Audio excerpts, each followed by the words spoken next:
Let's go. Come on. Let's get those brains and bodies going. Arms up. Let's go. Wake up. Say, I'm a champion. I'm a champion. I'm a champion. All right. Give yourselves a round of applause.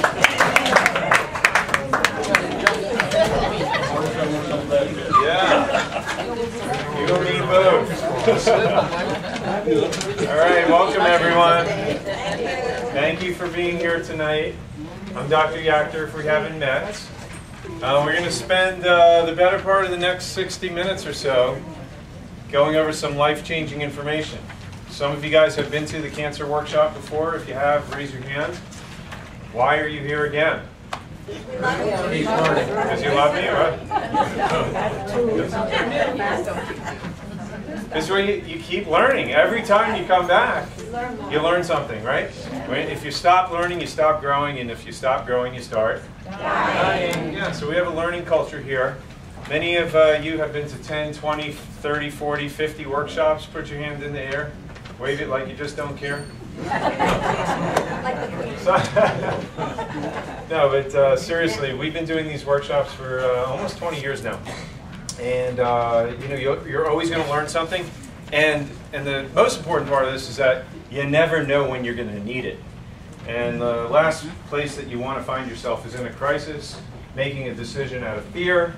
The more knowledge and the more information that you have that prepares you for that day when it comes, the safer you're going to be.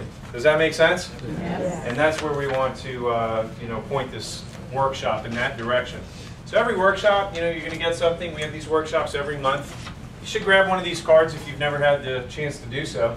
And it tells you what workshop's coming up for every month, the whole month out. And you can plan your year around this. Constant and never-ending improvement. Japanese call it kanai. It's their work ethic and their target for excellence. Continuing and never-ending improvement. Come to 6 or more workshops and you'll receive up to 10% off of your maintenance plan. It's kind of like a Subway free sandwich coupon. Why do we do that? Well, it's pretty simple. For those of you under chiropractic care, you already know, more important than fixing your problem is what?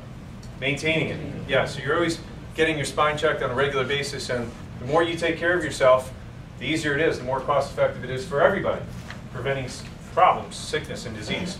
And this goes along with that. So please make sure your phone is on silent, and make sure if anybody has a cell phone, thank you for that. That was a sobering reminder for me and for Everett. So I thank you for that. Everybody thank Everett for reminding us. Thank you, Everett. Welcome. That'll never happen again, will it? Okay, so now I've completely forgotten what I was talking about. No, I'm just kidding. So next month, it's weight loss and detox. So if you ever need a plan to lose your fastest 10 or 15 pounds ever, this would be it. And at the same time, just unload. Let your body release unwanted extra pounds. And there's a very simple solution to that. We should just show you how to get your body in balance, and that's coming up next month on the 14th. So please grab one of these cards, keep track of it, and you'll always be prepared. All right, so let's just dive right into this. If you've been here in our office over the last few weeks, you might have seen me doing my little YouTube clip, that little 60-second promo, come to the workshop, why? And these are some of the statistics I was spouting off. In the 1940s, it was 1 out of 16 people that were diagnosed with cancer. In the 1970s, it was what? 1 out of 10. Today, it's what? It's 1 out of 3. Every 2.5 seconds, somebody's diagnosed with cancer. Turn to your left, turn to your right. Statistically speaking, almost everybody's going to be diagnosed with cancer at some point. So it's bad news, because the problem is that your body always makes cancer, right or right? Yeah. So the issue becomes, it's not whether or not you have cancer, because everybody has cancer. It's the credibility of being diagnosed with a cancer that's actually something that could threaten your life. Or are you diagnosed with some form that your body's going to take care of all by itself anyway? And that's what I need you guys to understand, and that's what you're going to learn tonight. You want to get the big picture on what this cancer thing means, because very often we get the news from the doctors, and like I said, we make decisions that leave us in worse shape than if we did nothing at all. Many of you guys know what I'm talking about. My mother happens to be the case study at this point in my life, at this point in this workshop, because a few months ago my mom was diagnosed with cancer. As a matter of fact, if you were here in October, did a workshop and I was telling you about it. She had a, I don't know, 1.5 centimeter, 1.75, I don't know, 2 masses in her breast. They said they were malignant, so of course she was freaking out. And what did they recommend? To do a biopsy. And so they, I told her, I said, whatever you decide to do is up to you. Let me just tell you what some of the consequences are. Potentially, if you do a biopsy, you could cause the cells in your breast to rupture, and then they definitely spread. And so she's like, yeah, well, I spoke to the oncologist. He said it's very rare. It doesn't usually happen, statistically speaking. It's very unusual. I said, okay, I understand. I'm just telling you. An alternative is just to wait and just, let the body heal itself. It'll sequester it. The body may take care of it. You can go back for another mammogram and check in there, a couple of months from now. Just maybe give the body a chance, see what happens. She's like, well, yeah, I understand. And she's like, let me think about it. Well, I got a call a couple of weeks later. She's like, I want it out. I went for the biopsy, and they're taking it out. I'm scheduled for surgery in 2 weeks. So I was done. I said, I understand, but they took the tumor out. They took that little piece of cancer out, but they didn't do anything to correct the conditions that allowed the cancer to form in the first place, right? Mm-hmm. And so I said, here's a number that I recommend that you go to. It's somebody local here, but they have other facilities, in Spain and Mexico. There are all these different facilities that help you clean up your body, so to speak, to really correct the cause of why cancer grew in the first place. I said, you really need to do that. And I just don't think she was able to wrap her head around it, because she had the opportunity. She made an appointment. She went and met with one of the doctors locally here, who's an oncologist on staff at Mount Sinai, and he did most of the treatments that she would have had done, in some of these other places that she has to go to now. But she procrastinated, and I didn't understand why she didn't go through with it, but she did what she did. Well, she goes for a PET scan, so this is the follow-up. You guys, if you were here for October, you already kind of know all this. So she went for a PET scan a month ago, and now it's metastasized to her liver. So what happened as a result of the biopsy? Exactly what we feared the worst case scenario would be. It spread. Now it's in the liver, and that's not a good prognosis. That's not good at all. So what did the doctors want to do? Of course, they want to do chemo and they want to do radiation, and she's had enough friends to see how poorly they did with that outcome that she was dead set against that. So we offered another treatment, which is a shot which suppresses the hormones, and particularly keeping the estrogen levels down, but at the same time drives her white blood cell count down, which is doing what to her immune system? So this has been my struggle, trying to walk down this road, and it's my mom. So basically, I'm going to kind of walk you through a real case scenario as far as what you do, the decisions that you make, but more importantly, why do you make the decisions that you make? Because of your thinking. And where does your thinking come from? Everything is traceable back upstream. So my mom went for mammograms every year like most women do. And what the studies are showing nowadays is that they have no benefit. 90,000 women they studied over how long? 25 years. And they found the death rates from breast cancer were the same in the women who got the mammograms versus the women who didn't. Did you know that? Yeah. So I mean, any doctor that you go to, they're going to recommend that you have a mammogram. It's just standard procedure, but who's teaching the doctors? The drug companies. And so this is where we get our standard medical protocols from, generally speaking. Our practice of medicine, the clinical practices that we get. So mammograms, it's showing now from the New England Journal of Medicine, at least almost half the time you're going to come up with a positive finding. At least almost 50% of the time you come up with a false what? False positive. So where does where does all this land us? Well, with all these false positives, if you have a positive come up, what are they going to subject you now to more of? More tests, more biopsies, more screenings, more procedures, many of which are not even necessary if it's really a negative finding that they came up positive with, right? So the Journal of the American Medical Association published a study recently, and they said our technologies have gotten so good that the problem is that we're finding too many things that look like cancer or maybe are cancer, but if you left them alone, they would never grow, spread, or what? Harm the patients. And this is, again, published in one of the most prestigious medical journals in the world. So it's coming to the forefront. But the problem is there's billions and billions of dollars generated by, all the pink ribbons and all the races for the cure and all the drug companies that are sponsoring, the breast cancer awareness campaigns, that they're just going to get washed out. Even in the medical journals, these guys are getting washed out. Because there's 4 pharmaceutical representatives for every politician on Capitol Hill.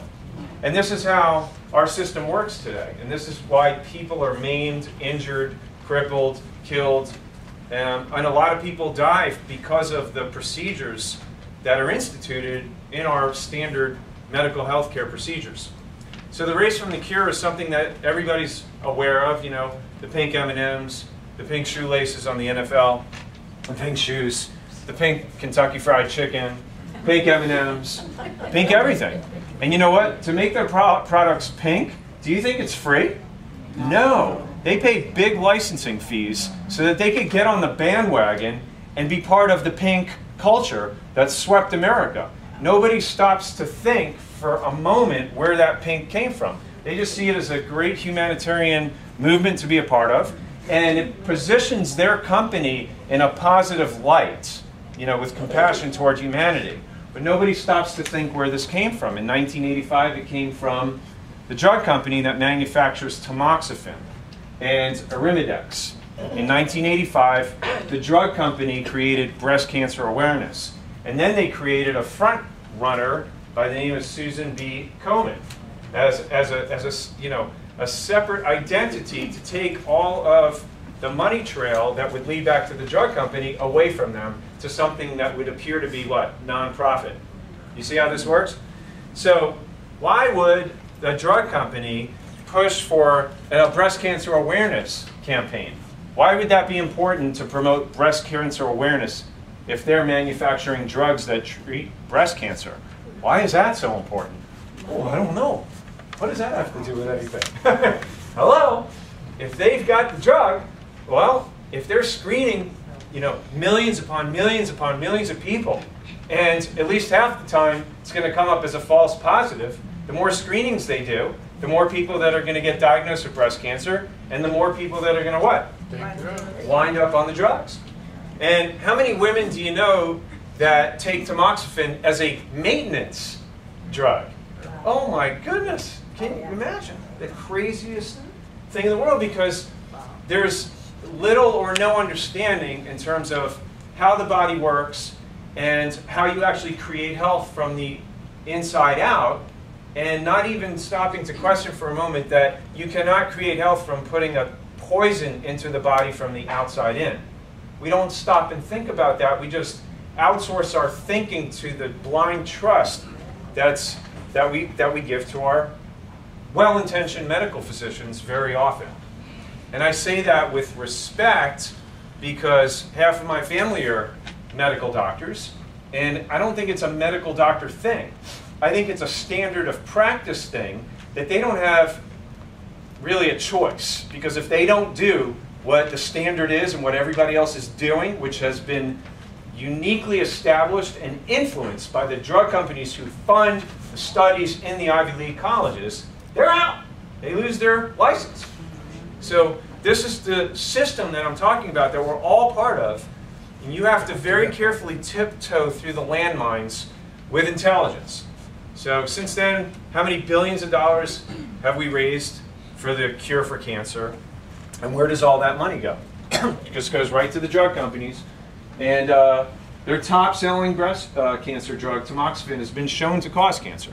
If you didn't know that, one of the side effects, or one of many side effects, leukemia, liver, uterine, gastrointestinal cancers, and all this, bless you, all this is available on the internet for your, for your study, for your investigation.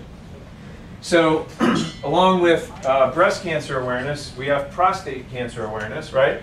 So, men, we're supposed to be going for prostate screenings, and what's the number that they look at is your PSA, right? If you're, men tell me all the time, well, my PSA, the doctor says my PSA is in good range. My PSA looks good. My PSA well, does it look good? What does that mean if it looks good? Does that mean that you're not at risk for cancer? No. You could have low PSA and still have cancer. You could have high PSA and be the furthest from cancer and the healthiest that you've ever been. So these are things that we don't know because they've been blown out of proportion. The medical doctor, Dr. Albin, who invented the PSA test, he said it was the biggest hoax ever perpetuated on mankind. A huge, expensive, public disaster, quote unquote. So the Annals of Internal Medicine published this. They said PSA testing is what? Not specific to prostate cancer. Did you get that, guys? Yes. When you go for a PSA test, it is not specific to tell you whether or not you are at risk for prostate cancer. So conditions like benign prostatic hyperplasia, which means just enlargement of the prostate. By the way, what percentage of men get enlargement of the prostate as you get older? Almost everybody? Yeah, exactly. And what he said, Dr. Albin, also is most men will die with their prostate cancer and not from it. So it's a normal part of aging. Prostatitis, which is an inflammation of the prostate, or infections, things like this can cause a PSA level to go up and potentially, throw off a false positive, which again leaves you in fear, making decisions that get you in worse shape than if you did nothing at all. Right or right? Potential harms from PSA screenings, same as the the mammograms. Medical visits, additional medical visits, adverse effects, prostate biopsies, anxiety diagnosed, unnecessarily harmful treatments. Think of all the anxiety that that people go through. Like, think of the anxiety. I know what, listening to my mom going through this, especially the first initial test where they found the cancer. Think of the anxiety. Do you think she got much sleep over there, like after that report? Now, that type of stress, in and of itself, what does that do to your immune system? Make it stronger or weaker? That type of anxiety causes cancer. We're unnecessarily exposing many people to that as a result. 2002 U.S. Preventative Services Task Force found inconclusive evidence that screening and early detection improve health outcomes. They have not found it a benefit in terms of detecting for prostate cancer. So that's something important that you need to keep in your back pocket, because I'm not telling you not to go to your doctors every year, am I? No, I'm not telling you, this is not a black or white thing. Testing, doctors, the usage of that just needs to be done in an intelligent way. And I love when my patients go back to their doctors and ask them questions that tick them off. Yeah, all of you. There's so many of you guys in here. You've come to so many of the workshops. And that's great. I love to hear that, because that's the purpose of sitting here for an hour, so that you can have an intelligent conversation with your doctor, which will keep you out of harm's way. Because again, they have this standard of practice, and they believe in it, but even in their own medical journals, it's showing otherwise. And most of them are not reading their medical journals, but you are, because you're sitting here in these workshops. So you have the right to ask them intelligent questions that come out of their medical journals, respectfully. And when they give you the RCA dog look, like, where did you hear that? That's what he's saying, your own medical journals. So it's fun to have those conversations, and it's fun for me to see that you have the confidence to ask those questions, because in the end it could mean the difference between life and death. So what's the most sensible strategy here, Mom? I tried explaining this to her, and I still, we came over for dinner Saturday night, and she's still, we're still having these conversations. We're still having the same conversations. What's the most sensible strategy? She's like, well, all the markers are down from all the shots that my doctor, that my oncologist says, all my markers, all my cancer markers are down. I'm like, good, that's good, I'm glad to hear that. But you know what? In the process, they've taken your white blood cells down. And what has that done to your immune system? I don't know. Well, I can tell you, I know. It's made your immune system weak. And now it doesn't have the capacity to kill off the cancer cells that are normally and naturally going to grow on a daily basis. So what has that done for the risk of cancer to return now? Yeah. So yeah, you've taken your cancer markers down. You've taken the cancer out of your body, but you haven't cured the condition. So I have these two pictures up to represent my thinking that I need you guys to understand. The cancer is a condition. Like, you live in your body. Your body is 75% water. You live in your body. Your body has an internal environment, and it's either healthy or it's sick. Just like these fish. They live in that environment. You know, so if the environment is bad, do you treat the fish or do you clean up the environment? Yeah. So conventional medicine looks at the fish and says the fish is sick, and we need to treat the fish, right? And at the same time, the way they treat the fish dirties the tank even more. So my thinking is, you know what? If it's an advanced case, if it's, you know, stage 3, stage 4, if it's, you got to contain that. You know, I get it. I understand chemo, radiation. You want to shrink the tumor. I get that, and that's not a bad strategy. But there are other ways to do that. There are other treatments that can be utilized to do that. Number one. Number two, the job's never going to be complete unless you clean up the dirty fishbowl, change the water, change the environment. Has my mom done that yet? No. What are you waiting for? What are you waiting for? So yeah, it is, and it's a thought process. It's a mindset of decades of being indoctrinated by medical thinking. It's a dogma. It doesn't necessarily mean it's right, but it's a belief system, right? It's a paradigm that you have to step outside of and say, you know, I understand, I see the wall, the ladder going up that wall, but once I get up there, I'm going to be standing on the top of the wrong building, you know? And that's where we find ourselves sometimes, but we don't ever want to be on the wrong end of that.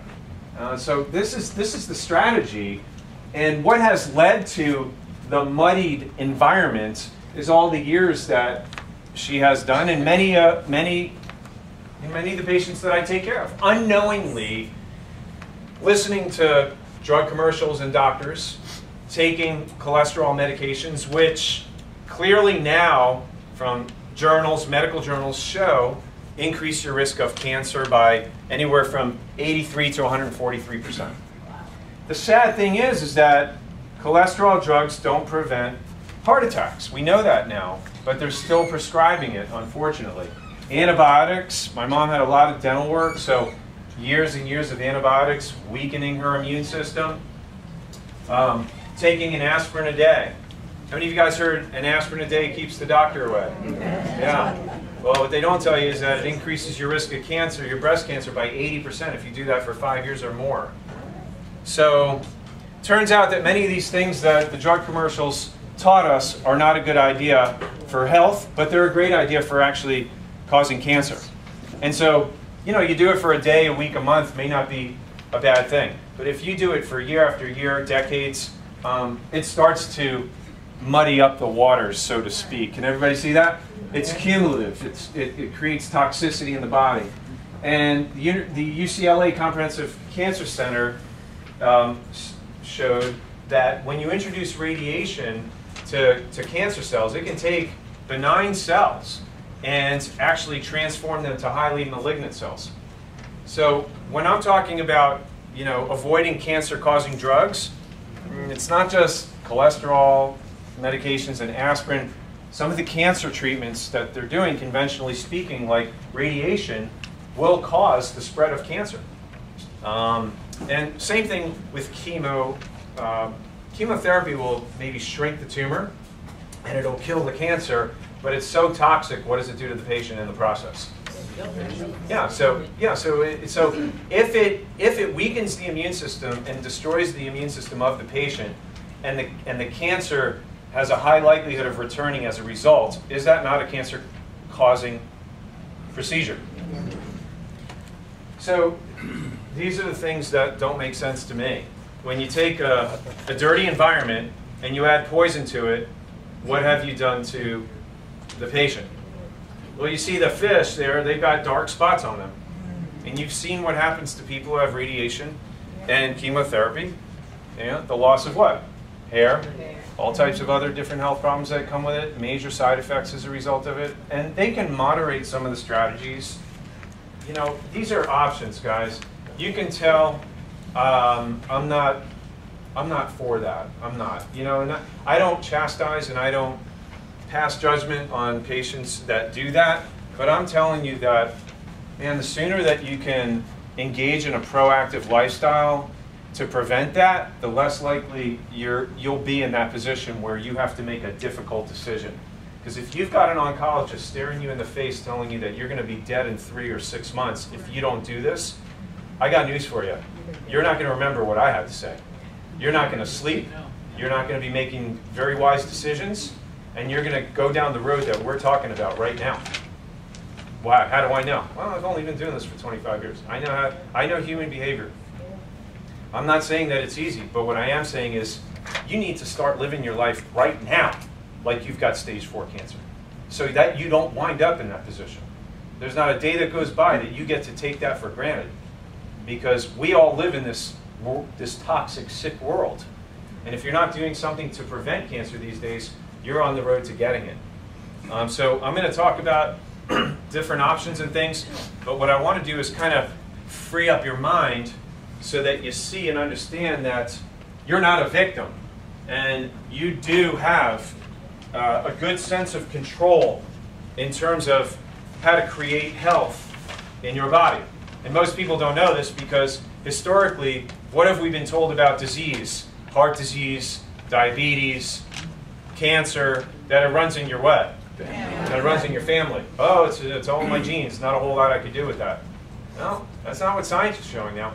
Science is showing that genetics has very little to do with whether or not you get cancer or diabetes or obesity or any of these things. It really has to do with what you're doing to flip those genes on or flip them off. And that comes down to something called epigenetics. Epigenetics is your environment. Diet, toxins, alcohol, not sleeping, not enough exercise, your lifestyle, right? It's your lifestyle. It's what you're doing to create health or what you're doing to ignore it. And that's really what dictates what happens as a result of affecting those genes. So I got a great clip that is really interesting that puts this all in perspective to show you what you're doing as far as what sets these chain of events in play. And again, it's what you're doing unknowingly, unconsciously. But watch this.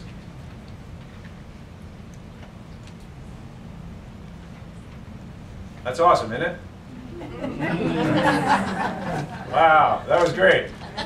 Thanks, Dr. Yachter. Hey, what happened here? Where's my... No, it's over here. Kelly. It's Kelly's fault. The sweet smell of fruit doesn't normally send rats running, but when researchers paired the orange cherry almondy scent of the chemical acetophenone with a painful electric shock, lab rats quickly learned to fear it. Along the way, extra neurons sprouted in their noses and in the smell processing center of their brains, making them super sensitive to the scent. This result isn't shocking. What is surprising is that the rats' pups and their pups' pups were also startled by the smell of acetophenone and had the same extra neurons as their fathers, despite never having been introduced to either their dads or the fruity scent before. But how could the pups have inherited something that their fathers learned? Basic genetics tells us that only DNA gets passed along to offspring. Characteristics like memories, scars, or giant muscles can't get passed on since acquiring them doesn't alter the genetic code. But it turns out that instilling fear in the rats did trigger genetic changes, not in the DNA sequence itself, but instead in how that code was read and used in the rats' bodies. In every cell, biological machinery constantly translates DNA into the proteins needed to carry out vital processes. Chemical switches attached to the DNA turn genes on or off or up and down, telling the machinery which proteins to produce and in what quantities. These switches, called epigenetic tags, are why a kidney cell looks and acts differently than a skin or nerve cell, even though all three cells have identical DNA. But the switches in any one cell aren't set in stone. Teaching those rats to fear the fruity smell switched one of their smell-sensing genes into overdrive. Researchers don't know all the places in the rats' bodies where this switch got flipped, but they know it happened in one key set of cells, the rats' sperm cells, which would one day pass along the tweaked genetic material, making the next generation of rats super sensitive to acetophenone. Rodents aren't the only creature. It's amazing, isn't it? How the generations to come are affected because of our lifestyle. What we eat, if we're under a lot of stress, toxins, all of that triggers genetic changes, which predisposes us to cancer or obesity or diabetes. And those genes, because of what you're doing or what you're not doing, are cursing future generations potentially. Never thought of that, did you? That's what epigenetics is. Now, reverse that, and the good news is that you get to flip those genes off. You get to flip off the cancer genes, flip off the diabetes genes. That means that 95% of these health issues are completely reversible, treatable, and curable with what? Proper lifestyle. That's what epigenetics is. So let's talk about anti-cancer nutrition. How do we start looking at our nutrition or eating better to clean up the internal terrain? Right? Are you guys with me? Yeah. Okay. So one of the pioneers in cancer research who won a Nobel Prize was a doctor by the name of Otto Warburg. In 1931, he won that prize for discovering a respiration process that cancer cells had in particular that normal cells don't have. He found that cancer cells don't use oxygen to respire, to breathe. They actually use sugar through fermentation. And what he also found is that cancer cannot survive in an alkaline environment. Cancer cannot survive in a what? Alkaline environment. How many of you have heard the word alkaline before? Where do you hear alkaline? What kind of batteries do you buy? Alkaline batteries, right. You want a lot of energy, right? Just like the Energizer Bunny. So we're all familiar with the alkaline acid balance. The analogy that I always use is the pool. You can look and see when the pH in the pool is unbalanced, what color is it? Green. Yeah, when it's balanced, it's nice, clear blue. The thing is that when it becomes unbalanced and it becomes green, you don't just have bacteria and viruses, fungus jump in the pool, take a bath, and make it green. No, it doesn't happen like that. First, the pH goes off balance, and you disrupt the environment. Now you make it a hospitable environment for bacteria and growth and fungus to have a party. Make sense? Same thing in your body. First, you have to have the conditions that are ripe to host cancer as a guest. But by the same token, you can actually ruin those conditions and make cancer and disease an inhospitable environment. And this is what Dr. Warburg found with the pH in our bodies, that cancer cannot survive when your body is in an alkaline balanced state. It's a healthy state. So what we know is that certain foods are alkaline and certain foods are acidic. It just so happens that most of the foods that God made, you know, low sugar fruits, vegetables, water, lemon, limes, tomatoes, avocados, are on the alkaline side. And the more alkaline, I shouldn't say the more alkaline, the perfect body pH is 7.365. So slightly alkaline is advisable. But the standard American diet, which is rife with processed meats, alcohol, nicotine, Splenda, sweet and low, you know, artificial sweeteners, sodas, and all these things, these are highly acidic. And so year after year after year after year, that situation starts getting worse and worse and creates a hospitable environment for cancer, sickness, and disease, no different than the green pool. Does that make sense? Yeah. Okay, so that kind of gives you a target and idea what it looks like in your body at a blood or a cellular level. This kind of gives you, this is blood plasma, so that you can see the red blood cells on the right are healthy and they have an electrical charge. In an alkaline environment, they repel each other and they carry oxygen, right? They carry oxygen at a normal pace through the bloodstream, and that's how normal cells respire. But if you look at the cells on the left, what difference do you see with the cells on the left? Are they spread out, or are they kind of clumping together? They clump together. That process is because of fermentation. It's because of the acidity in the body. Body starts getting sick, cells can't move. It disrupts the normal polarity of the cells. They start clumping together, they move more slowly, and now the oxygen transport system starts to shut down. But cancer doesn't need that anyway. It thrives on fermentation and what? Sugar. So this is the environment that cancer gets to thrive in, and that's why the more sugar, bad fats, toxins, caffeine, nicotine, processed foods, the more you put that in your body, the more you're feeding cancer, the more you're feeding this condition. So again, the question becomes, how do we go from here to here? Let's talk about that a little bit more. So we said cancer has only one primary cause, and what is that, guys? Sugar. Yeah, the inability to respire normally with oxygen, it needs sugar. So here's a PET scan, and my mom had the same thing. But what do you think the radioactive tracer is that they have you take before they do the PET scan? Sugar. So wherever they see the activity, that's where the cancer is feeding on sugar. So why is this such a mystery? It's like, why when you go to the doctor, you go to the oncologist, don't they give you some nutritional recommendations like that? It would be common sense, but instead, you sit in the hospital, or you leave the doctor's office and they have a bowl full of candy there for you, or you stay overnight in the hospital, and you guys know what hospital food is. That's the stuff that gives you cancer. Yeah, it is what it is. And this is our typical American pantry. Go home, open your pantry door, see how much of this stuff you got in there, and start reading the labels, and see how much sugar, see how much cancer fuel is going down the hatch. Again, unknowingly, unwittingly, unconsciously, unintentionally, you very well could be feeding cancer. Most of you, I would say, probably are, unless you're intentionally not. You have to read the labels, because the average person consumes 50 teaspoons of sugar a day. A day. That's right, because it's in all these things. It's in your tomato ketchup, it's in your mushrooms,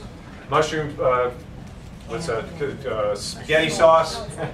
You go over and you get a freshly baked bread. It's in there also.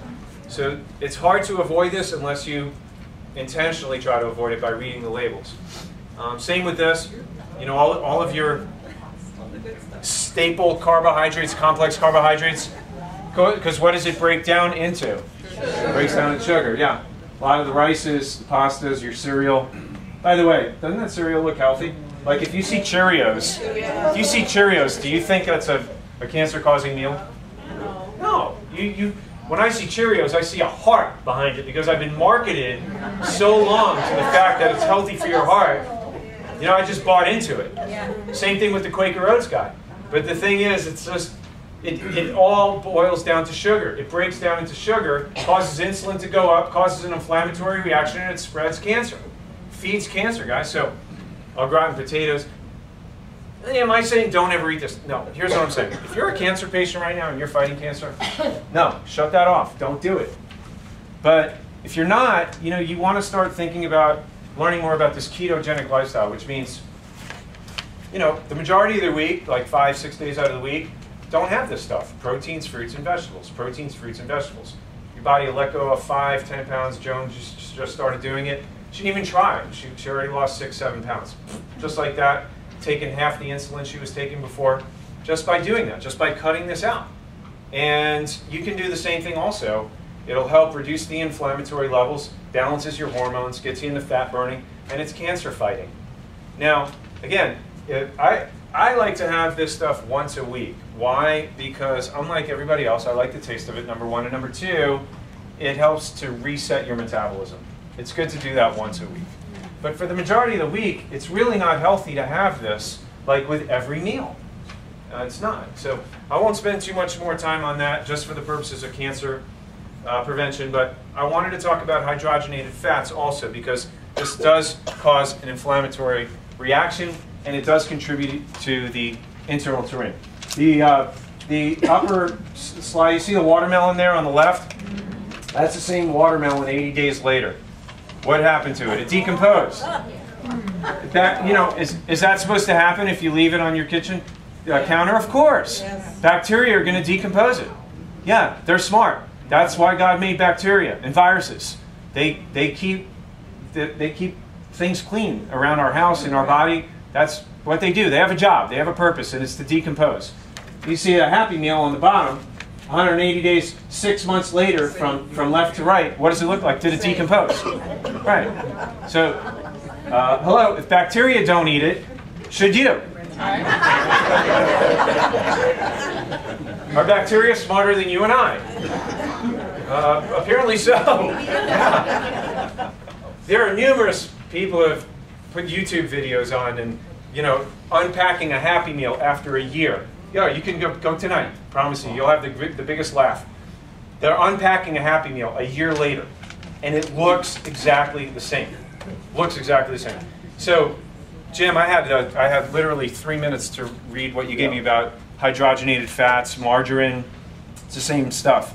It's one molecule away from plastic, from being plastic, and it shares 27 of the same ingredients that paint does. And this is what we're allowing to go into our kids. This is what we're having lunch and dinner going through. This is what we're allowing go into our body. And then we wonder why we get cancer. So the more you learn about this, the more strategic you can be. The next time you want to divert to something quick, say, you know, is my health really worth this? Is my health really worth it? So read the labels, guys. Anything that says partially hydrogenated vegetable oil, hydrogenated oils, vegetable oils, anything that's hydrogenated, again, cancer causing, spreading inflammation, and you're putting plastic in your body. Not a good idea. So it's all these things that we talked about, and read the labels. Just read the labels. That's all I want to say. What can you do to reverse that process and, you know, get rid of the bad fats and start adding more what? Good fats. We've talked about this a lot, so I won't park on it very long, but extra virgin olive oil, avocados, coconut oil, raw nuts, seeds, and oils, you know, almonds, avocados, walnuts, real butter, grass-fed butter, fatty fish like salmon, sardines. You know, so you want to have these good fats. Saturated fat is good fat as long as it's real. Okay? Saturated fat does not cause heart disease. You guys know that. Good fats don't make you fat, and they don't clog up your arteries. Your body uses them to burn fat. And that's the reason why many of us have high triglycerides and high cholesterol, because we're not getting enough good fats. Your body's going to do that automatically as part of the healing process. So keep that in mind, and I want to show this clip real quick before we take a break. Dr. Fred Hatfield is an impressive guy. He's a powerlifting champion, author, millionaire businessman with a beautiful wife. But he'll tell you his greatest accomplishment is killing his cancer, just in the nick of time. The doctors gave me 3 months to live because of widespread metastatic cancer in my skeletal structure. 3 months. 3 different doctors told me that same thing. It's a horrible, horrible feeling to have someone tell you that the person that you love only has 3 months to live and you're not going to be with him anymore. While Fred was preparing to die, he heard about an anti-cancer diet, also known as metabolic therapy. With nothing to lose, he gave it a try and was shocked when it actually worked. And the cancer was gone, completely. To this day, there's no trace of it, and it's been over a year. Although it wasn't easy, Fred stopped eating carbohydrates because carbohydrates turn into glucose inside your body. Cancer cells love glucose and need it so badly that if you stop giving it to them, they die. And it just absolutely amazes me that medical science is just now finding this out. Fred's recovery was not a surprise to Dr. Dominic D'Agostino. His team of scientists at the University of South Florida study metabolic therapy. When they removed carbohydrates from the diets of lab mice, the mice survived highly aggressive metastatic cancer, even better than when they were treated with chemotherapy. We have dramatically increased survival with metabolic therapy. So we think it's important to get this information out. And it's not just lab mice. He's also seen similar success in people, lots of them. I've been in correspondence with a number of people, probably at least a dozen people, and over the last 1.5 to 2 years, and all of them are still alive, so despite the odds. And so this is very encouraging. All set. I hope he doesn't lose his job. That's what I was thinking. There's a guy who's going on record saying things that doctors don't want to hear him say. But at any rate, you guys get the point. And so you want to start making that transition from bad to good.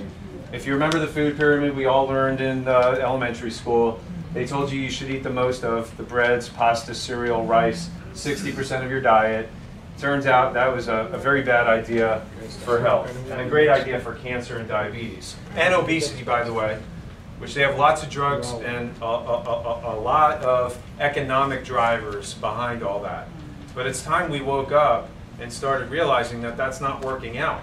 Now, if you change that base of your pyramid, if you flip it on its head, and you have the base of your diet every single day being good fats and greens, now you've got a healthy anti-cancer base to work with, because it's mostly alkaline. Greens and good fats are what? Alkaline, yeah. And so this is what the Nobel Prize winner was talking about back in 1931.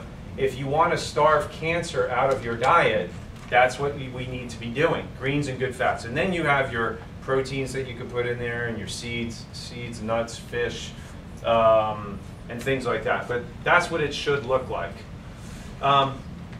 So I want to stop here. I want to pause here because the mind can only absorb what the seat can endure. And many of you guys, your seat is itching to get up here.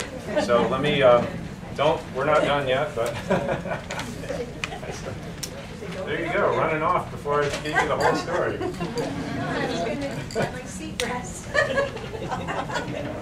I'm just messing with you. All right, so I want to recognize a couple of my favorite peeps here for doing such a great job with their program. So, you know, there's nothing more important to us than seeing you guys get great results with your health, with your spine, and you know, life is busy. So when we see people who stick to their schedule or pick up the phone and help us, you know, help them stay on schedule, we highly regard, respect, and revere that. So we just want to recognize a few people who have done really well with that, and we love and appreciate these folks. So just give them a round of applause when we call their name. It's going to be for an Elevation Health Medal of Honor. Everett Stringer, if you can, stand up. Where's Kai? Kai Chance, where's Kai? There we go. Give her a big round of applause. And Oscar Enriquez, yes. Yeah. He's looking at me like, really, me? Yes. So like I said, even if the attendance isn't perfect, it's the call that we get, like that prevents Tamara from staying here until 8 o'clock at night, calling everybody so she can get home to be with her husband and her daughter. We really appreciate that. So we love and appreciate you guys very much for considering that. And then and we got one more. No, we don't have one more. Okay. So we do have one more. It's called our massage envy. How many of you guys are envious of a good massage? I'm not promoting massage envy, but here's what I'm talking about. Everybody stand up and turn to your right. Put your hands on the shoulders of the person in front of you and squeeze. Squeeze. Yeah, squeeze. Get that stress out. Easy squeeze. Easy squeeze. Easy squeeze. Good. All right, karate chop. Light karate, light karate. Just get that blood going. We need your brains working for another 15, 20 minutes or so. Good. All right, turn around and love your other neighbor. Good. How they doing? Good? Are they doing all right? Was it as good as the one you gave them? All right, karate chop, karate chop. Love your neighbor. All right. Looking good. Give yourselves a round of applause. Hey. Want to help me throw it? Turn around, help me throw it. All right, heads up. Here it comes. Ready? Hey. Good job, good job. Thank you, thank you. All right, the show goes on. Let's talk about toxicity because this is a problem, again, unknowingly, all these things tend to start accumulating. It's like filling up a bucket, and you really don't know how close it's getting to the top before it starts spilling over into cancer, thyroid disease, and other types of health problems. But it's insidious, and nobody really ever told us that, you know, that flu shot that you're getting has mercury in it. Nobody told you as a parent that the shots that you were putting in your kids have thimerosal and mercury in them. Nobody told your parents if you got inoculated. I had 3 immunizations, 3 or 5 in 1969, the year I was born, but not too many after that. Today, if you're a child, 72 rounds of immunizations. So 72 rounds, yep. So, and that's not just considering the thimerosal. You know, the preservatives, monkey kidney cell pus, petroleum-based products, latex, which they make rubber gloves out of. I mean, I could give you the list of all the toxins that go as far as ingredients into these things, and then you'll know why many of them have autoimmune problems afterwards, and autism and things like that. There is a causal relationship. The CDC, the FDA, they're trying to run in circles around it. So I showed some of those videos on that. But nonetheless, here's where it all comes from. It's right under our noses in the cosmetics. They looked at 33 different lipsticks. More than 20 of them had high lead content. There's lead in the pipes. There's lead in our water systems. Don't be fooled. Last time they did a study, they found there was over 2,000 cities across the United States currently that have higher lead levels in their water than Flint, Michigan. So this is the reality. It's going into our body, whether you're aware of it or not. Paint, if you live in a house that was built before 1978 or 74, there's lead-based paint buried under there. And if you grew up in a house that age, you were exposed to that. There used to be lead in the gasoline. Amalgam fillings. Those amalgam fillings, I've shown you the videos. If you haven't seen this, you need to come to the workshop next month, where it shows the mercury leaching off of the fillings, which vaporizes into your brain. And these are oral toxicology dental surgeons that are going on record, and I have the evidence, and it's in my PowerPoint, and you'll see it if you come to next month's workshop. I'm not going to go on it now, but if you have 1 amalgam filling, that's happening. Lord help you if you have 3, 4, 5. So there's something that has to be done. So other than that, it's our personal products like your shampoo, your deodorant, toothpaste. All these things have, you know, SLS, these sudsing agents, known carcinogenic elements. So the point is that when you have more going in than your body can get out, because your liver, your kidneys, your lymphatic system, you have all these different components to your immune system. But when your immune system's your body's being assaulted with these toxins that you breathe, that are in your environment. I mean, even the Environmental Protection Agency said your indoor environment is 2 to 5 times more toxic than your outdoor environment. We used to be worried about our outdoor pollution. I remember the commercial with the Indian standing over the highway with the tear coming down his face. That was a big campaign. That was a big deal. That's not our problem anymore, guys. That's not our problem. We open up a MacBook or an iPhone and you smell that new Apple product, that's bromine. That's flame retardant. Many of us are putting our faces in that, in mattresses and furniture and things like that. So when you've got this constant onslaught and siege coming into your body, you and your children, and there's more going in than your body can actively get out, it builds up. And when it builds up, it's like a bucket. And your body eventually starts to spill over in the form of fatigue, malaise, thyroid problems, diabetes, weight gain, cancer, high blood pressure. It can cause a lot of different problems. I'll go over more of that next month. But right now, if you were sitting here earlier, you watched the video with Dr. Pompa, whom we got to study from. We went to a seminar, Deborah and I, and this is what we were talking about. Like, how do we educate people and get this out to the masses, because it's destroying generations. They don't realize this, but it all comes down to the cell. In order to get well, you must fix the cell. You can eat good and exercise, but if you don't get to the root cause of what's going on genetically inside that cell, it's all for naught. So that cell is showing you a couple of things. You have the DNA inside the cell there. You have the mitochondria, which makes the energy inside the cell there. And then you got the cell wall.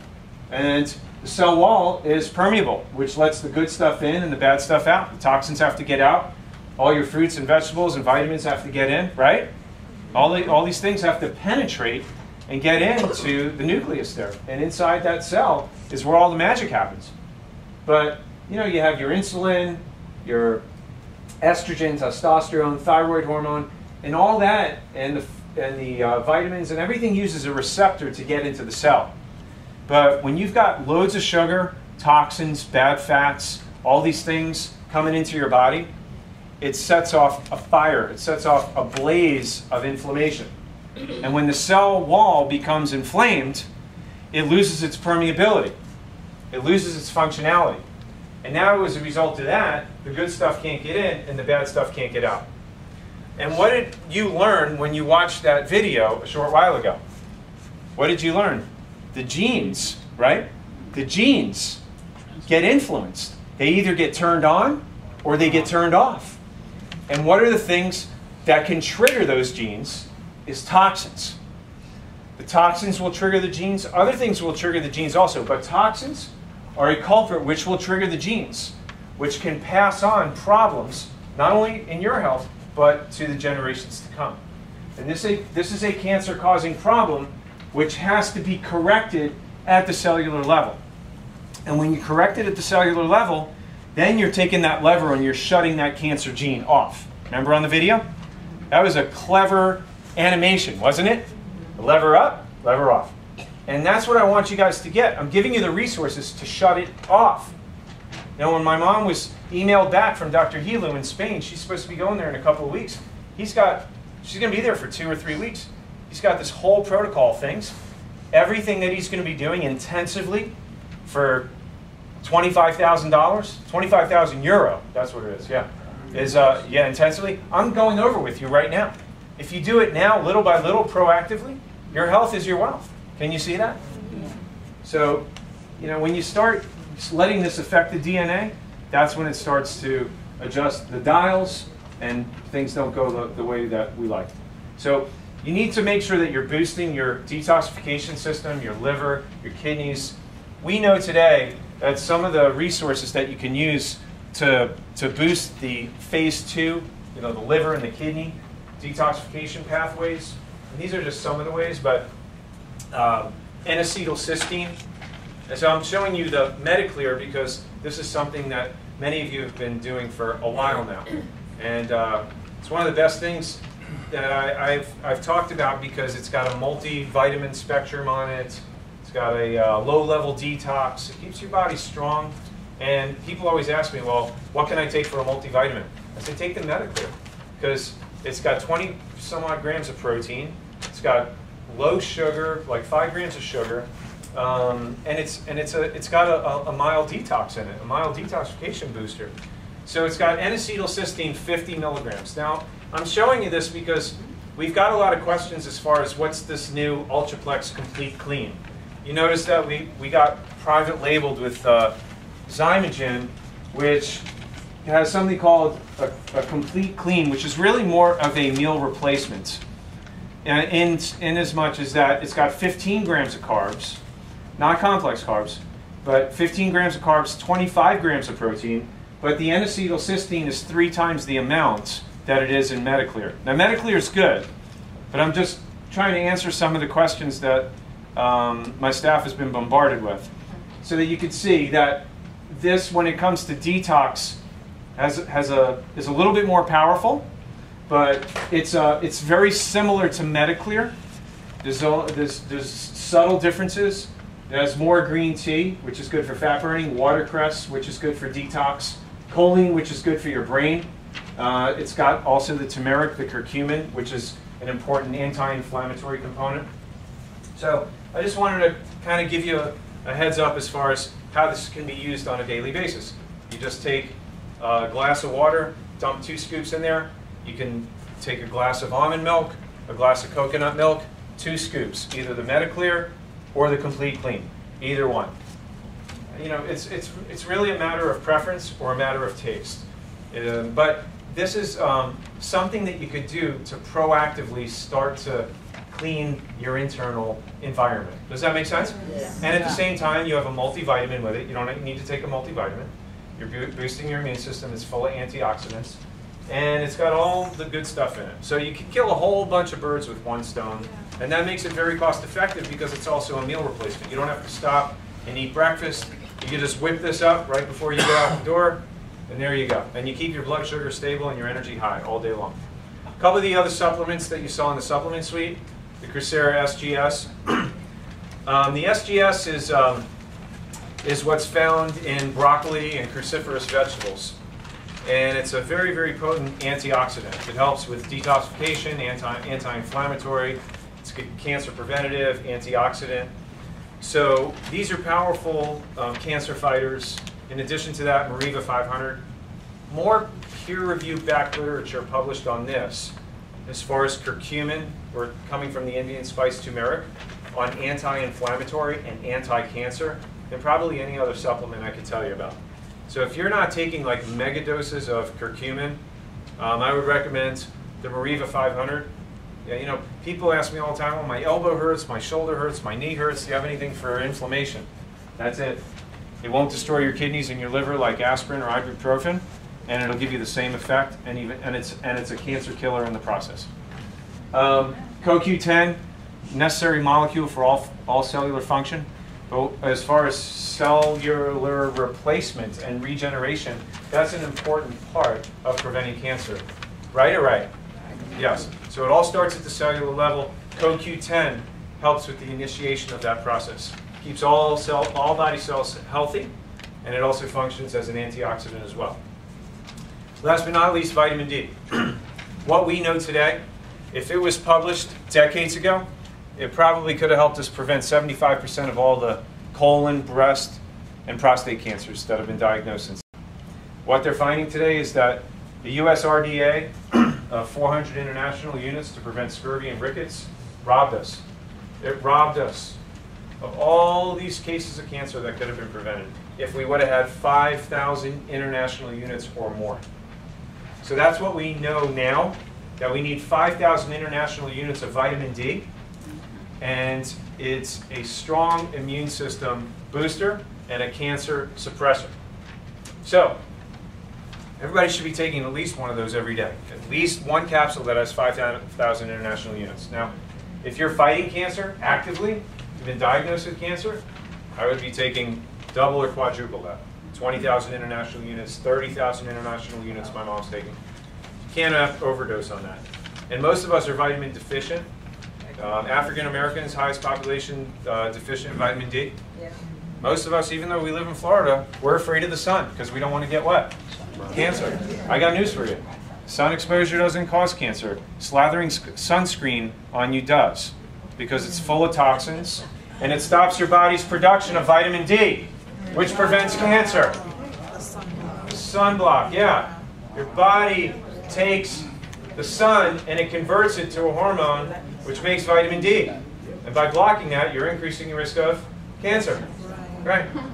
It's all on the internet. You guys can get all this. So at any rate, if you want to take advantage of some of the resources and get actively involved in preventing cancer, anti-cancer nutrition strategy, supplement strategy, you can make application with this. We always discount, we only discount at the workshops, but we always give a big, big discount. It's 20% off if you buy, all this stuff together. If you don't, if you just want to pick and choose, that's fine. 10% discount just for being here tonight. But that's up to you. We don't really stock a whole lot of the supplement suites. So if we run out tonight, it's fine. As long as you tell them that you want it, we'll order it. It may take a couple of days to get here. But we can accommodate a few people who want to get the whole package. And again, the whole package, 20% off. Same thing with the shakes. Okay, a couple of other quick things. I was hesitant in even talking about this because they're kind of no-brainers. But how many of you understand how damaging it is to be deprived of sleep? How damaging it is to your brain? It causes brain damage, and it destroys your immune system. And so again, you can't rob from Peter to pay Paul. So if you haven't been diagnosed with cancer yet, and you're running on 4 or 5 hours of sleep every night, this stuff catches up with you, number one. Number two, again, if you are a cancer patient, you need to make sure that your sleep is like your number one priority. Number two, every single day, you need to get out and do a brisk walk. You don't have to do 45 minutes. You can do 20 minutes. 20. She told me today. That's why I'm picking on her. So just make sure you're doing something every day, because cancer cannot survive in a well-oxygenated environment. When you're oxygenating, you're alkalizing, and you're starving the cancer out of the body. We know hyperbaric oxygen chambers too similar. So you need to look at your daily dose of exercise as a chemo alternative or a radiation alternative. Okay, so oxygen is your medicine. Just like food is your medicine, oxygen is your medicine. That's why you shouldn't be looking at it as something that you need to schedule. It's supposed to be a daily dose, just like a vitamin or a supplement. It's got to be done every day. I'm not talking about something painful. I'm just talking about like a brisk walk. Whether it's riding your bike or brisk walking, make sure that you're doing something every day. Last video, I promise. They're all goodies, though. They're not working very well, though. Ah! Lord, need some help. One of every 2 men and 1 of every 3 women will be diagnosed with some form of cancer. Yet most people don't know what it really is or how it actually kills you. Cancer is when good cells go bad. Our bodies are made up of billions of cells that provide different functions so that you can do the things you do today. So normally, cells get signals from the body that tell it to do something, whether it's to heal a particular wound or grow your hair. And when a cell goes cancerous, it no longer receives the correct signals to do what it's supposed to do. Therefore, it goes rogue. And when you have a rogue cell, it does whatever it wants to do. It no longer obeys you, it no longer has a job. So now the cell is unemployed, and perhaps through certain things like radiation, it may have become senile as well. So what does it do all day? Well, it does whatever it wants to do. It will multiply, divide uncontrollably, or even refuse to go heal something when you're bleeding profusely. And when these rogue cells continue to spread, that's what we call cancer. And that's why you hear the terms, your cancer is dormant, it reoccurred, it's active. So hopefully you guys got that. It's when cells go rogue. What does that mean? When they're out of control. When they're no longer under the control mechanism of the one system that controls everything in the body. And we know that by way of the poster on the right side, that the brain controls every organ, cell, and tissue in your body. We know that. Gray's Anatomy shows us that's an anatomical nerve chart. In Rochester Medical School, this professor said nerve fibers go into every organ of your what? Nerves control your immune system. White blood cells are under the control of the nervous system.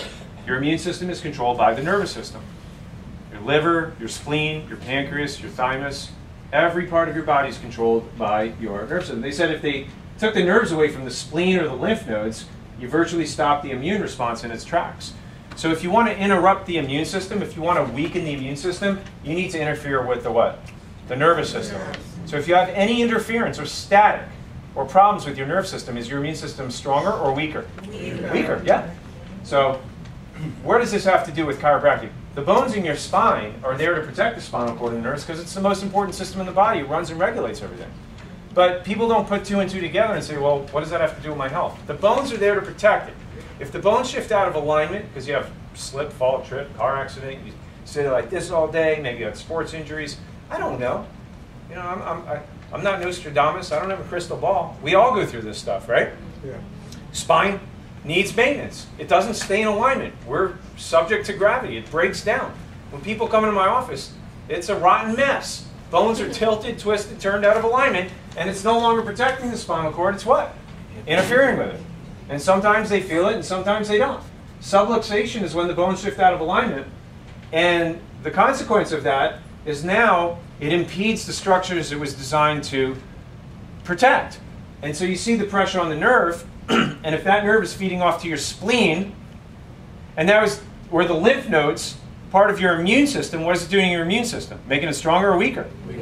So what are you saying, Doc? That a problem in my back could be causing cancer? You're darn right. Whether you know it or not, whether you're aware of it or not, whether anybody told you or not, this is an anatomical fact. And the problem is this is no less insidious than toxins or eating sugar or bad fats. You don't feel this the majority of the time because most of those nerves are not pain sensitive.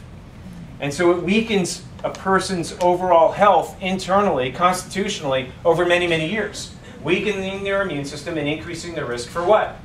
Cancer, sickness, and even other diseases. It just so happens where those red arrows are pointing, those are the two areas that I've had so much clinical experience to know that when I adjust people at that area, it boosts their immune system. Right? So somebody came in, let's say you came in on Thursday wearing a mask, like I don't want to spread my germs, and my staff said, go and get your adjustment because it'll boost your immune system. She said, I'll try anything. So, I mean, she was wearing a mask. She didn't want to come in. She was in really bad shape. Walks in today, you would never know she was sick. Got over it just like that. Yeah. Why? Because I told her, there's a part in your mid-back that's going to boost your immune system. There's a part in your neck I'm going to adjust that's going to boost your immune system. This was a study done in 1990. I remember my first year in chiropractic school. They published a study on AIDS patients. And they put a bunch of people in a control group who got adjustments, real adjustments, and then they had another group of people who had AIDS who got fake adjustments. They found the people who got the real adjustments, their immune system markers, CD4, white blood cell count, went up 48%. And I went out and I did my own study after I graduated. I volunteered in an AIDS shelter, and I got their blood reports back every 30 days. And I watched their markers do the same thing until many of them actually got off their AIDS medication. And there was no detectable viral load in their body. Now, I don't have a cure for AIDS, but what I can tell you is that, without a doubt, if you get adjusted, I can guarantee you one thing. Your nerve system and your immune system is stronger when you got off the table than before you got on it. That I can tell you from clinical experience doing this as long as I have. This came out of Canadian Memorial University. Some of you guys work in hospitals. You've heard of this, Proleukin, which is a synthetic form of interleukin. A pharmaceutical company makes this. They administer it to patients with cancer or AIDS as a powerful immune system booster. And it costs thousands of dollars. But it's been synthetically created and mimicked after what your body makes naturally. And in this study, they measured interleukin levels of chiropractic patients post-adjustment. And they found that the interleukin levels were elevated for up to 2 hours after they got adjustments. Powerful immune system boosting serum produced and elevated in your body for 2 hours after you got adjusted. Now you tell me, the next time you get a cough, sniffle, sneeze, flu, or your child has a fever, or you have a fever, or you feel like you have the flu, Get an adjustment. hello? What do you think the smartest thing to do is? Take something to shut the symptoms off and work against your body's innate ability to trying to heal itself, or do something to boost your body's immune system? That's the idea, guys. Whether you heard of it or not. I mean, my kids are 18, 14, and 10. That's all I've ever done. All I've ever done is adjust them. They've never had a drug in their body. They've never needed it. They've never needed it. Not once. And they never have a prescription over-the-counter drug. I haven't either. And I started chiropractic school over 30 years ago. Since I learned this, I haven't been to a medical doctor in all that time. I'm not saying there's not a time and a place to do these things. There is. But what I'm saying is that understand how your body works and then work with that instead of against it. Same thing with cancer. You can use chemo, radiation, kill the cancer, but that's not boosting the immune system. That's not correcting the cause, the source, and the root of why a person got cancer or sickness to begin with. Does that make sense? And that's a principle, guys. That's the principle. The principle is the body doesn't need any help. It just needs no interference. If you are fearfully and wonderfully created in God's image, can you improve upon perfection? No, you can't. You can't make the body healthier by putting toxins, poison, drugs, and chemicals into it. You can't. You can't create health from a pill, potion, or lotion, can you? No. But what you can do is you can get adjusted. And the adjustment is not a cure. I'm not putting anything into your body. All it's doing is removing interference from the amazing power and ability that God gave your body already to heal itself. That's what I love about it. Now, if we could bottle that in a capsule, in a supplement, and you have the same effect, how long would you take that supplement for? You take that forever, huh? So I just want to close up with this story. There's a patient of mine named Peter Matloff. And I'll never forget this guy. If you ever go into the bathroom and you look, there's a picture there. And there's a clown that says he needs an adjustment. He has a subluxation of his funny bone. Peter bought that picture for me when he was sick, right before he died. Peter came in. He was a patient. He started in 1995. It was early on in practice. He was doing very well. And he came to me one day, and he told me he was diagnosed with cancer. And he said it was stage 4. It already metastasized through his bones into his lungs. And he's like, you know, I'm just, I don't know what to do. He's like, I trust you. You've helped me a lot. I just wanted to get your opinion. I said, listen, Peter, all I know is that there's no way that your body can't be healthier if you get adjusted. And right now is the time where you get more adjustments. You know, you're on maintenance right now. You're coming every other week or whatever. Just, you need to start coming in, you know, every day. That's what I would do. If you were my dad, that's what I would be doing for you. So he listened to me. He did listen to me. But he also got the chemotherapy. So he did both. I didn't judge him. I loved him, adjusted him, took care of him. And he did great. Year, 3 years go by, the cancer comes back. What does he do? Does the chemotherapy again. Fluid builds up in his lungs. He had a hard time, and just kept adjusting him. It was probably 3-4 years into it. We're still adjusting him 3 times a week. He's still coming in, and he's still hanging in there. By this time, he looks probably about 30 years older, and you know, it's really dragging him down. He had 3 rounds of chemotherapy. Every time he has the chemo, it fills up with fluid in his lungs. But you know, I saw the Titanic going down, so to speak, but I wasn't jumping off. I was trying to save him, do everything I possibly could until the end. I was giving him everything that I had, and it got to the point where he couldn't come into the office anymore. I had to drive over to his house, and he was hooked up to a respirator. He said, "You know what? You've done a lot for me, and I have one goal right now, and that's just to see my grandson become bar mitzvah. I just want to live to his bar mitzvah. That's it." And this was whatever 6.5 years into it, you know. And I said, "Peter, what does your oncologist say? I mean, you know, I remember when you started, the oncologist told you that you'd probably be dead within you know, 1.5 years at the most, even with the chemo." He says, "My oncologist never saw a patient like me. He's got nothing to say to me. I'm like his lab rat. I'm his experiment. He's never seen a stage 4 terminal metastatic lung cancer patient. He's never had somebody go 7 years." So he's like, "I know if it's because of the adjustments. That's the only thing, and he really helped me a lot." And he helped me a lot. You know, he helped me a lot. It was, you know, it's not always easy watching that, and I've had a lot of patients. And the reason why I'm telling you this story is so that you understand that chiropractic is not a cure, like you would take a drug. It doesn't. I don't have an adjustment to cure each disease. But if you could just understand this, wrap your mind around this. This is the greatest gift that I'll ever give you. It doesn't matter if you have cancer, diabetes, thyroid disease, insomnia, high blood pressure, depression, It doesn't matter. You're always better off with a stronger nervous system. Your body can adapt better to any situation, any circumstance, health-wise. It can adapt to its environment much more efficiently. This is what studies show. And this is why studies show that people who are under chiropractic care, their immune systems are on average of about 300% stronger. And this comes from cancer research centers that have done this. This is why. Because your body can handle stress better. It can adapt to its environment more efficiently. And that's why, Peter, lasted as long as he did, and I got to have the relationship with him that I did, and it was a blessing. But you know what?